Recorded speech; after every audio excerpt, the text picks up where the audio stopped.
Hello, hello, and welcome to Dharma Talk Tuesday. This week, we are talking about tithing, and why it works. Now, if you are not familiar with what tithing is, we will talk about that. It is a really important principle on the topic of manifesting money and building wealth. If you ask any of the most successful wealthy people, it's part of what they do. If you read any of the money organizing and anything related to money, tithing and giving and donating and that kind of thing is always a part of it. It just always is. And it's actually, there's an energetic principle behind it on why it works. And it's a beautiful thing. And there's so much good on why tithing works and why it's amazing. So we're going to talk about that today.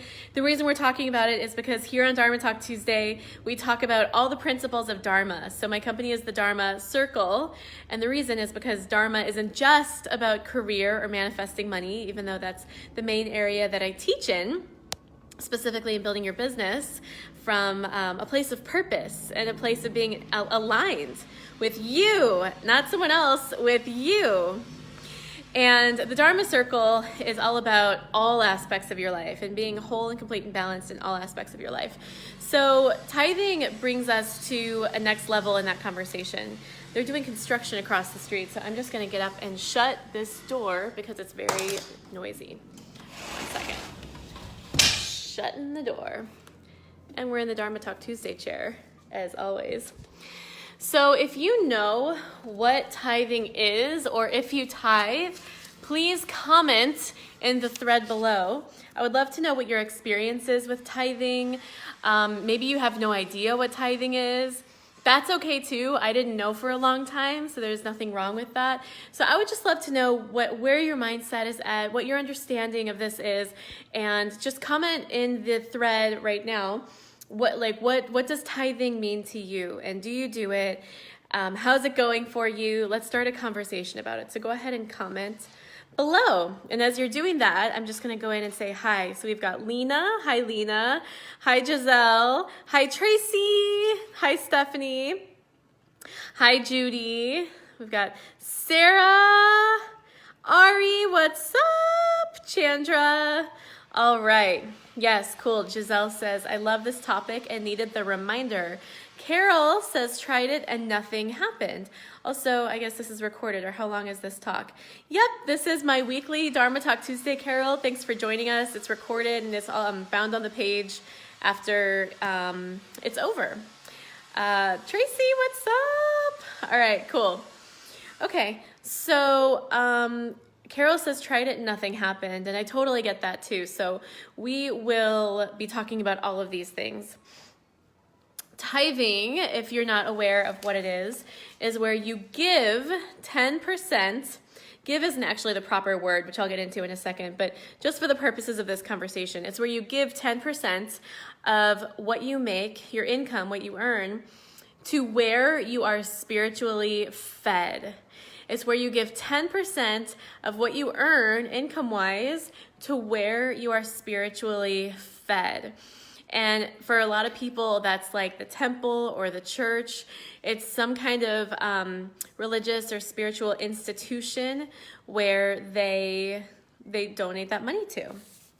And I think it's really important to note, you guys, I just want to say, when I first heard this principle, I had this feeling when I first heard this principle, I was like, I'm like a business owner. I have a lot of expenses. I can't afford to give 10%. That's a good chunk of what I make away. That literally doesn't make sense. I can't afford it. So that was part of my mindset at that time. And it's interesting, I hear experts on this topic talk about this a lot, and they'll say things like, isn't it interesting how everyone who tithes can somehow afford it? And they say that to point out that it's actually because of how tithing works and what it opens up that it enables them to be able to afford it. And again, I'm going to get into this in a minute. Chandra says, hi, tithing can look like monetary and giving of your gifts. Right. So cool. Thank you, everyone. Yes. So it's specifically 10%. If you look at the scriptures, the Bible, ancient written texts, they say specifically it is 10%. The other interesting thing about tithing is, and this is what I was saying earlier about giving, you can't actually technically give a tithe because it's not yours. So according to the ancient scriptures, 10%, the first 10% of what you bring in doesn't belong to you. It actually belongs to God. And so you can't give what doesn't belong to you. And furthermore, if you don't give the first 10% of what you bring in, you're actually stealing, you're robbing from God. Now, when I first heard that, I was like, whoa, like that, like I don't want to rob from God. I don't want to steal from God. I didn't realize I was doing that. And when that hit me, it was like, oh my gosh. And why does the first 10% belong to God? Well, it's about recognizing the fundamentals of what it means to be a part of this kingdom of living creatures and beings on this planet. Like you have a consciousness, you have health, you have all these beautiful things going for you, and you're a part of this divine orchestration of life. And part of that is this principle that the first 10% belongs to God. So again, if you're not giving, so you can't give what isn't yours. So instead of giving, you bring the tithe. You don't give the tithe, you bring the tithe. And then anything you give above 10% is an offering, where you're offering even more than that. You give even more than that. So first of all, that was just like such a mind-blowing moment for me. And it's like exploring that. And so I invite you to explore that. And also, of course, check in on what feels true for you, right? Because everyone has a register of what's true for them. So check in on what's true for you. Now, what doesn't make sense about tithing is that somehow you're supposed to do better on 90% than 100% of your income. And here's how this works. Tithing, people who tithe tend to be more successful, like in quantum levels, than people who don't tithe. And I remember when I first heard about this principle, I was very confused because I was like, I don't understand. Like, it doesn't make sense to me how or why I could possibly do better on a fraction of my income, 90% of my income, compared to 100%. That literally didn't make sense to me. And so I tested it. And in the Bible, God says, test me. You can't test him in any other areas. You can't test God in any other areas. But in the Bible, it says, in this area, test me. And so I started tithing. And I want to say there's a distinction here, especially for those of us who are entrepreneurs. I started tithing on net instead of gross. And what that means is I tithed after, what I took home, my profit. So I started tithing on profit. And that was at a time when I just was really ready to take my life and my faith to the next level. The reason why God specifically says to bring 10% of your money is because God knows humans very well, and it's this idea that money is very close to your heart. I mean, we all, like when people experience scarcity, like yes, there's time scarcity. Yes, I guess you could call such a thing as like love scarcity. But really, money scarcity is such a trigger for so many people. Money is very close to people's hearts. Money is connected to value. And so the things that you really value are the things that you spend money on. And so like when God was putting this principle together, when this principle was getting created in the heavenly realm, it was like, okay, so I want to be close to my children. I want to be close to my people, my humans, my babies. Just like as parents, we want to be close to our children. So I want them to give something that is close to their heart, because that creates a connection. It creates a flow. And money, whether we like it or not, or admit it or not, is something that's very close to our heart. So in giving something that's very close to your heart in that way, something that's very valuable to you, especially in a sacrificial way, it does something very magical. Okay, and here is what giving does. It actually opens up heaven over you. It actually opens up a portal, a gateway to the spiritual realm, to all things benevolent and good in the spiritual realm. so that those beautiful blessings can be poured into you. Now, I'm someone who has decided to surrender my whole life to my higher power. Hearts and likes if you have read The Surrender Experiment by Michael Singer. If you're in Maya, chances are, if you're in my group coaching program, Maya, Money Alignment Yoga Academy, chances are you have read The Surrender Experiment because it's one of our required reading materials or recommended reading materials. Yes, and I see some hearts and likes coming in. Awesome. So the thing about surrendering is that the most effective surrendering and the most effective way to navigate the journey of life is to be willing to surrender your whole life to God, to the higher power that you believe in. Some people say they're surrendered, but it's like they're surrendered in relationship, but not business. Or vice versa, they're surrendered in business, but not in relationship. Or they're surrendered in body and health, but not. And so it's like they've given over parts of their life, but not all of their life. The thing about when you bring 10% of your income, when you give the tithe, when you bring the tithe, it actually lets God in to access another part of your life, a really important part of your life, the financial part of your life. And so, we all know that we have spiritual free will and that our angels and our guides and all of that won't come in unless we give permission. We all know that. Hearts and likes, if you know that. You have to give permission to your spiritual guides, to your higher power, in order to receive help. You have to give permission. So bringing the tithe is sort of like another way of giving permission. It's saying, yes, I want help in this part of my life. I want to receive financial help. I want to receive help building wealth. And so in other words, by bringing this 10% of your income, you're actually saying to God, yes, I want help in this area.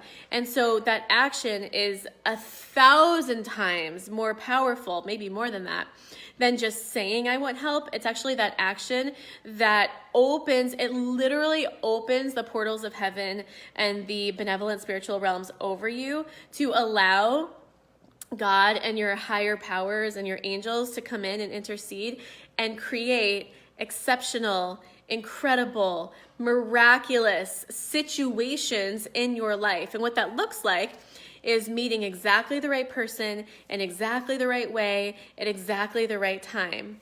It looks like someone randomly booking a call with you and then buying your stuff, your program, your service, and you have no idea where they came from or how they found you, and they had no objections. Like, that's the kind of stuff that happens when you let God into your business and into your life and into that part of your world. Okay. So, and then the other thing I want to say, and then I want to say why tithing works after this. The other thing I want to say about tithing is you don't just donate the money and that's it. You don't just give and that's it. Off. You actually need to set an intention with your give. Duke's very excited right now. You actually need to set an intention with your give. So before you hit send or submit on the donate button, you actually need to be really clear about what you're asking for. And you get to do that. That's one of the benefits to this work, is you get to ask for something specific, like may I be blessed in the area of, filling my next group program, or may I be blessed in the area, whatever you want or need a miracle in, you get to ask for that as you are hitting the submit and send button, or as you are giving the cash, or as you are however which way logistically, mechanically you're bringing your tithe. You actually need to submit it with an intention. You get to submit it with an intention and with a request. And the way that I like to do that is I like to take a moment, I like to pause, I place my hands either on my heart or in a palms up position. I just breathe and I think about the things that I'm, focused on and that which I'm calling in. Sometimes I'll even ask for support on what would be of the high, I'm so surrendered. I'll even ask on what to pray about. And I'll say, what would benefit myself and my partnership with Matt and Duke, my puppy, my rambunctious puppy, and my clients and my business and my team. What would be that thing? What should I even pray for right now? And I'll receive the prayer, and I'll receive the intention of what to ask for with that donation, with that give, with that tithe. And so then I just feel it. So for example, right now I'm actually actively looking for someone to give someone or something, like an organization, to give my next donation to, and it's going to be a really big chunk.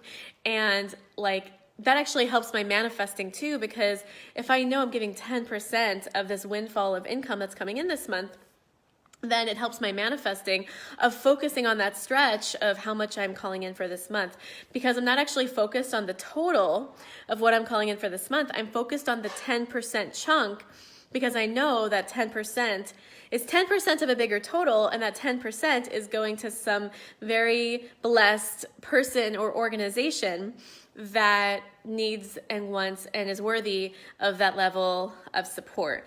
And so I personally feel much more emotionally connected to like that person or that cause or that organization than I do to that check. And don't get me wrong, I love abundance. I'm a money coach, like all of those things. And from an emotional standpoint, from a manifesting standpoint, I'm so much more emotionally charged over the feeling of giving that person that very big check and just like seeing their reaction of like shock and appreciation and gratitude and surprise and all of it. And so from a manifesting point of view, that's actually a more effective way to manifest the bigger chunk of money than just focusing on the bigger chunk of money. And it's been working. It's been an exceptional month and it's been working. So you want to set an intention. So just to go over the 3 things I've mentioned so far, and then I've got 3 more things I want to say. The first thing is that you want to give to a place or an organization where you are spiritually fed. So that could be church, it could be temple, it could be like your yoga studio, wherever you feel spiritually fed, that's where you want to give. That's very important. The next thing is it takes a level of unreasonable faith. And you have to just embrace the fact that it doesn't make sense.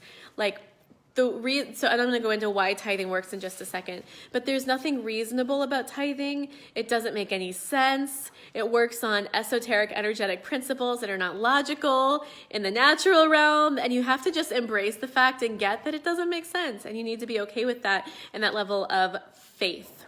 And then the third thing is that you want to give with an intention, a very specific intention. So those are just some details that I wanted to make sure you understood as a background and a context around tithing. Okay, so now I want to dive into why tithing works. And before I do that, I just want to see some of these comments. So, hi Natasha. So Giselle says, I know this to be true in a way, but I get in the fear of not being able to meet my bills. I'm ready to let go of that crazy fear. Awesome, Giselle. Hi Kelly. Hi Molly. Carol says she's read The Surrender Experiment. Hi, Nick. Tracy says, it's so easy to get lost in just distrust of philanthropic or not-profit entities, getting hung up on the details of administrative costs. And for some reason, it's not, let's see, I'm having trouble being able to read the rest of this. Oh, there we go. Well, yes, it is wise to be faithful stewards of our financial gifts that God brings to us. Trusting that God is in control and will use our gifts to his greater good is where I choose to trust. That's beautiful, Tracy. Thank you for sharing that very much. Hi, Jacob. Carrie says, yes, we must give permission and ask for help to receive. That's right. Kayla, what's up? Carrie, magic and miracles. Yes. Natasha, hi. And Stephanie, I saw you shared one of my posts earlier today. Thank you so much for sharing. And that brings me to a point that I forgot to bring up earlier, which is if this is a topic that you have a friend or a family member who you think would really benefit from, just hit the share button on this post. And I really believe that when God has a greater hand in all of our lives in the world will be a better place. And this is one of the main ways that we can give God more permission and access to our lives and to this planet. So I know I really wish that someone would have really stood for me much sooner on this topic of tithing. So I think it would be just beautiful if you share this with someone specific, tagging them in the comment thread or hitting the share button on this live. This is a beautiful topic, and it's a huge gift to give someone. Like, when I finally got this, it was like everything changed in my life, and I'll share about that in a second.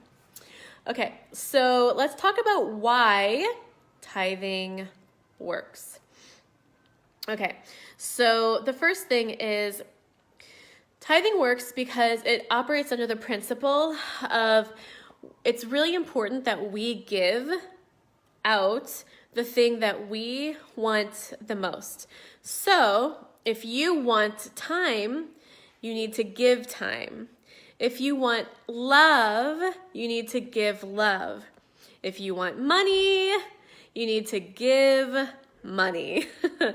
And that's just one of the one of the energetic principles.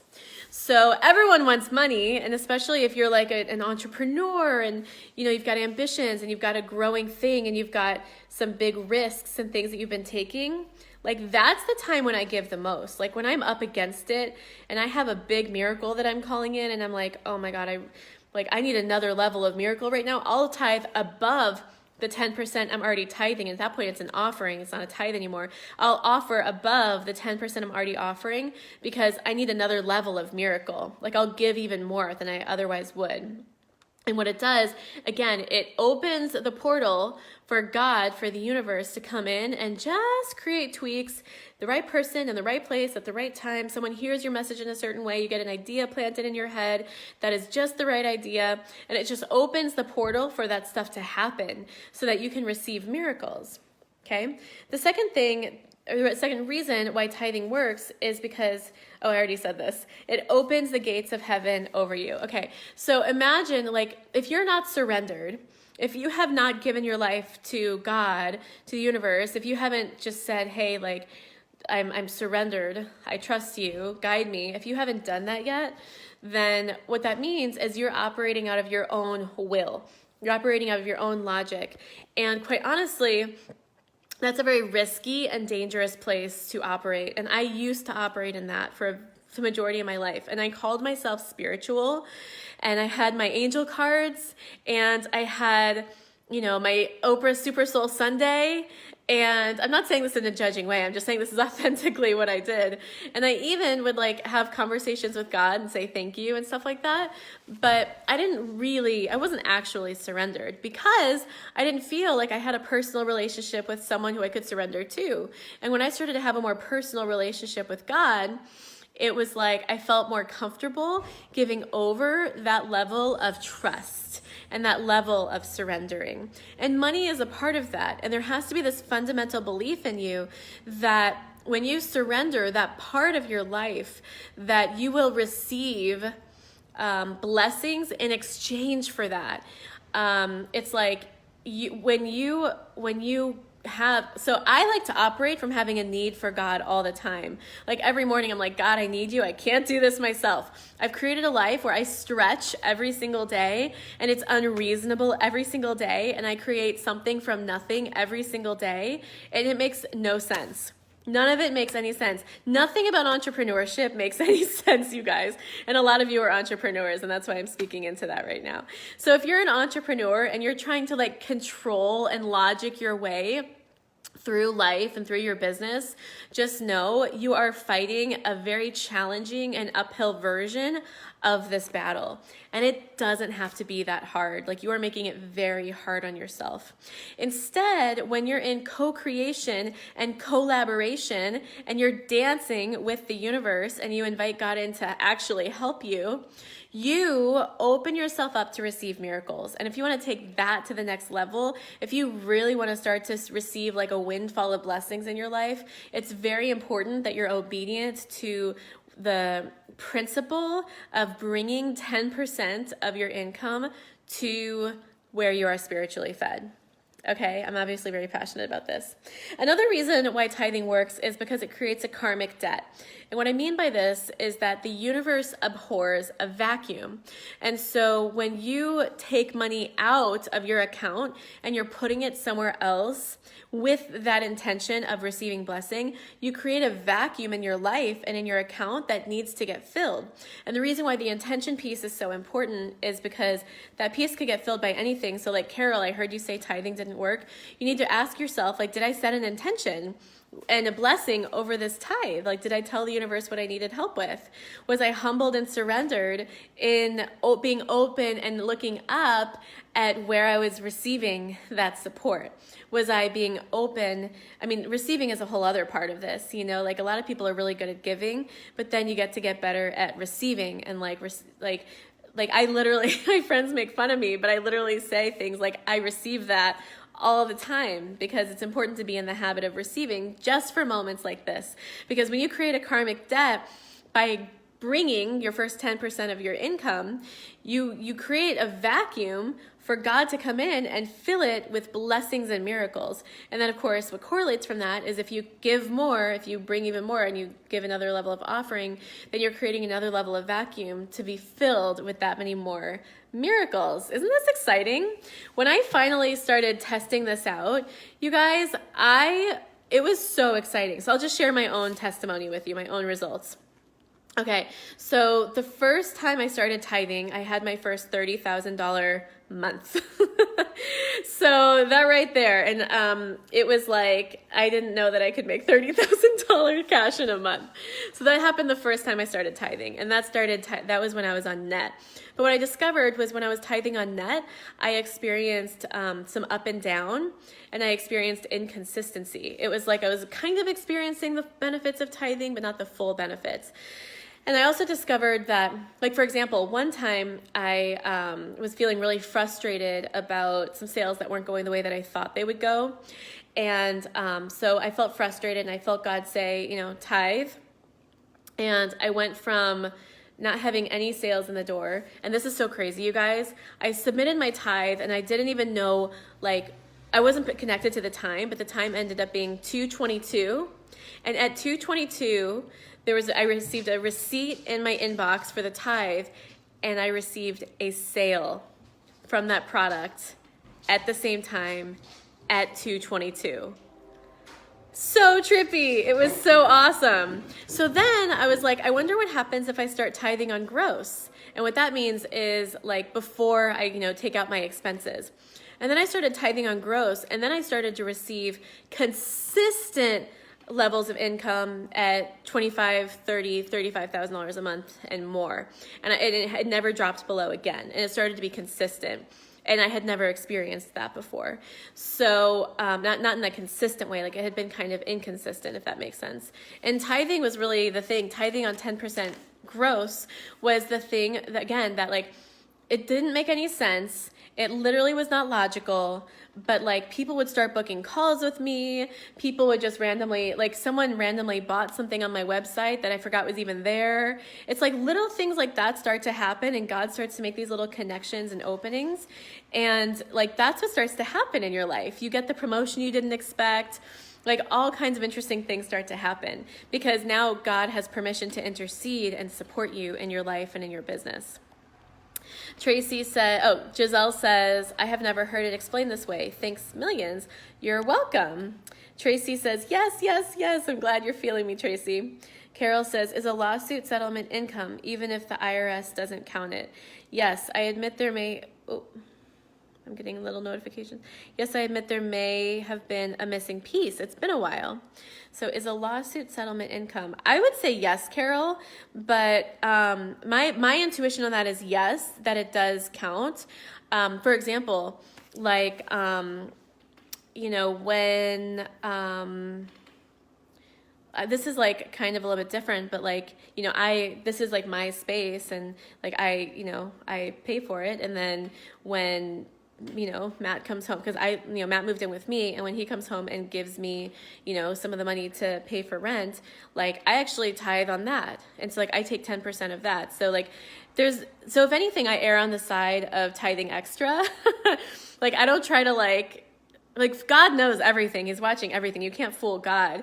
So like if I feel in my heart and in my intuition, if I try to like evade or undercut or underestimate, I feel God in my heart like you know this is just hurting you, right? Like, this isn't affecting me. Like, I don't need your money. This is for you. You guys, I think the thing you need to get is tithing is for you. It's not for God. It's not for the church. It's not for, I don't know, the yoga studio, to use that same analogy earlier. It's not actually for that. It's for you. It's a principle that's in place for you.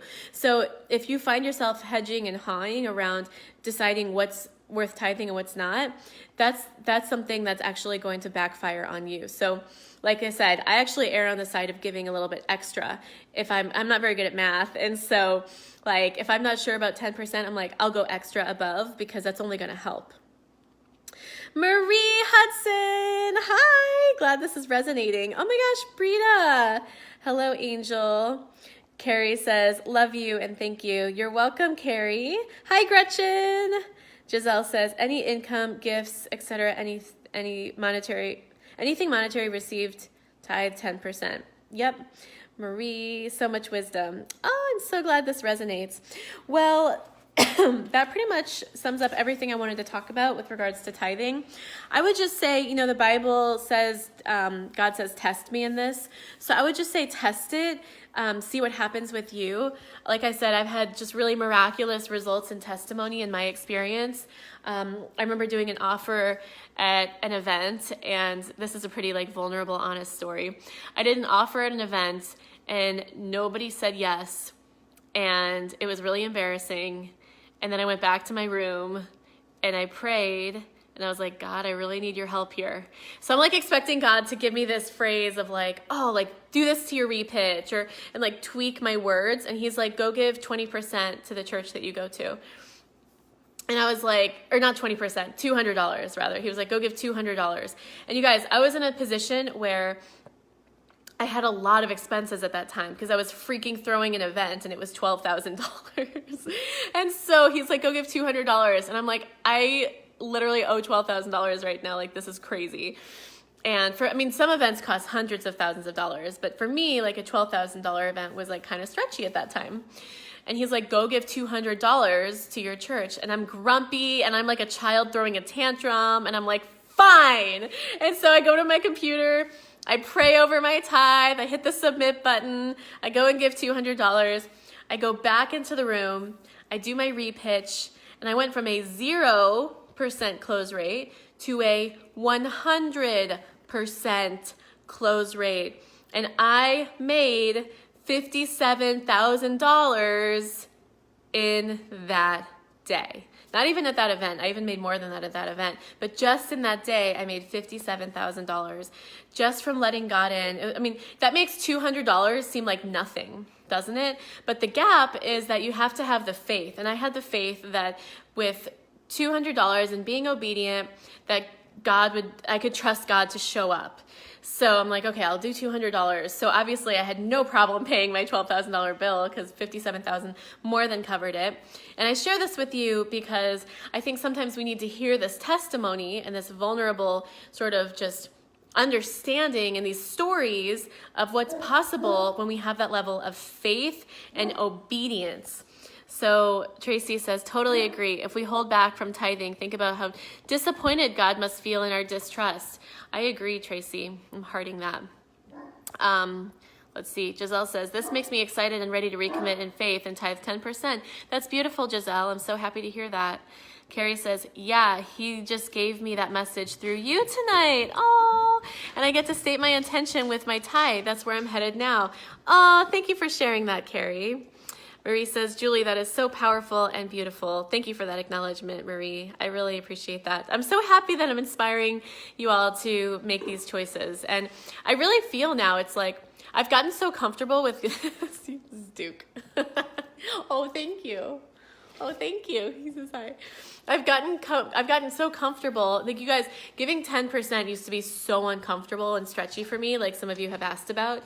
And now it's like I'm so comfortable and it's just so normal for me to give 10%. And because I have such faith that I know, like I feel urgent about giving 10%. So for example, like the big chunk of cash that I'm giving right now, I haven't tithed this week because I heard God say the message, save the cash and don't give it in small chunks. Like save it and put it aside for the big chunk that the person or organization will be receiving when God shows me when and where that's going to happen. And it feels so weird not to give, you guys. Like I'm so used to giving, I almost feel like I'm being disobedient and like I'm missing out on some blessings and some miracles. But he was really clear with me, and he was like, no, save that chunk for the special person or organization that gets to receive this massive chunk of thousands and thousands and thousands in cash. So just vulnerably, authentically, honestly sharing that with you. I'm so happy to hear it's already making a difference for some of you. Like I said, if you know anyone who you think this could make a difference for, and if you like the way I explain this, hit the share button so that others can share and understand and appreciate this message, or tag your people in the box here. In the thread so that they can read and hear and understand it. I so wish, this is something I wish I'd known much sooner. My life would have been so much better and easier if I had known, but I didn't get it before. Stephanie said, this is the first time this has been explained this way, and it makes it seem so much more comfortable and has so much more meaning than I had ever thought about it. Always just seemed like something you are supposed to do. Yeah, Stephanie, thank you for sharing that. I completely relate with you, and I used to feel that way too. I didn't get it. So I'm really glad that I communicated this in a way that really landed and makes sense. So thank you all for tuning in. I appreciate you. I love you. I'm so glad to share my Tuesdays at 6 o'clock Pacific with you for our weekly Dharma Talk Tuesday. And of course, I will see you next week right here, same place, same time for Dharma Talk Tuesday.